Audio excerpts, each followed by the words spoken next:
है एक नई शुरुआत।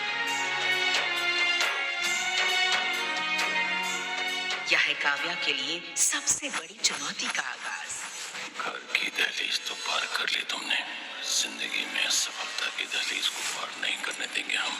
हेलो दोस्तों, सोनी टीवी के पॉपुलर शो काव्या में आज आपने देखा कि किस तरह से काव्या ने आदि के सामने सारी सच्चाई बता दी है, परंतु नेताजी काव्या की इस सच्चाई को झूठ बताने की कोशिश कर रहे होते हैं। लेकिन आदि को पता है कि काव्या कभी झूठ नहीं बोलती, इसीलिए वह काव्या पर विश्वास कर लेता है। और फिर नेताजी और राधिका का जो प्लान था वह आदि के सामने आ जाता है और आदि सब समझ जाता है कि ये सब उसके पापा ने ही किया है। और फिर से आदि और काव्या एक हो जाएंगे, क्योंकि अब तो आदि सच्चाई जान चुका है। अब वह काव्या को किसी भी कीमत में नहीं खोएगा।